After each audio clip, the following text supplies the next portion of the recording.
very first event was held at Table Rock, and it was just incredibly cold conditions.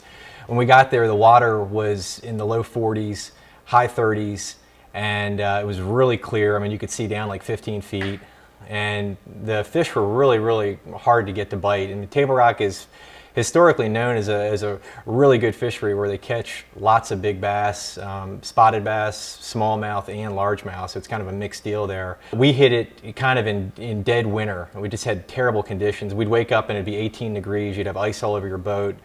The weather was brutal. It was just really hard on your body. It was hard on your mind. I ended up blowing a power head on my engine, and so that really cut into my practice time. You know, the tournament got started, and I only caught one fish that day. It was a 213 smallmouth, but you know, I learned a lot, and in the course of that day, and it was a real struggle. And I came back in, and I really thought I'd be really in bad shape, but it wasn't as bad as I thought. I ended up, I think, in like 95th place. The second day, I kind of settled down a little bit, and I ended up catching one keeper in the morning, and then I caught another one later on in the day that was about a 3.5 pounder, and it kind of clued me into a little deal.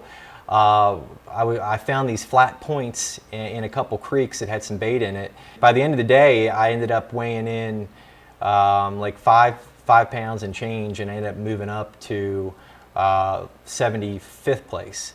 So I was only about 25 spots out of the money, and I started feeling a little more confident and figured that I'd maybe figured something out, and it gave me some hope going into the last day. On the last day, I went back into the creek where I caught that good fish, that 3.5 pounder, and I ended up catching a keeper real quick, and then my co-angler caught 2 keepers. So I knew there were fish in there, and I knew I just needed to settle down, and I just started running all those little points in the creek where the channels would come up on them. And I fished anywhere from, say, 5 feet down to about 15 foot, and that's where most of my bites came from. The lure that really did all the damage there for me was this little 4.8 Jackal Flick Shake, and it's a real interesting worm, and it's kind of thin. It's not a real big profile bait, but it's got a really, really good watermelon color to it with black pepper flake. And it's a little subtle bait, and you know, the fish just seem to like it for whatever reason. And a lot of guys will rig it wacky style, where they'll take a kind of a round bend, a ball head open hook, and they'll just, you know, take the hook and run it right through the middle, and then it kind of just flutters down on the bottom. But what I was doing was actually taking a shaky head, 3/16 ounce shaky head, and then just running it up the head and rigging it so it was Texas rigged, so the worm would kind of stand up off the bottom like that.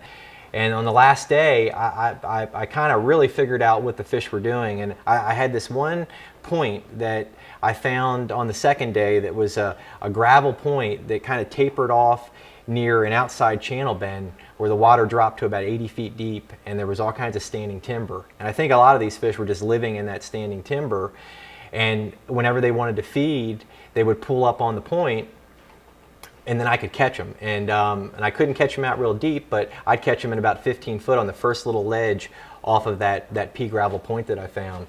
And on one particular point, I ended up catching like 5 keepers there, and my co-angler caught a keeper, 2 keepers actually too. After I look back on this, if I would have kind of figured that out a little bit earlier, I probably could have found about 6 or 7 of those points and then just did a kind of a milk run, and I might have had a better first day. But I was really pleased and really blessed to get out of there the way I did in my first event on tour with a top 33. I finished 33rd, so it turned out to be really good, and kind of I got the jitters out of my system, so to speak, and it got me excited about going into the next event, which is on Lake Norman.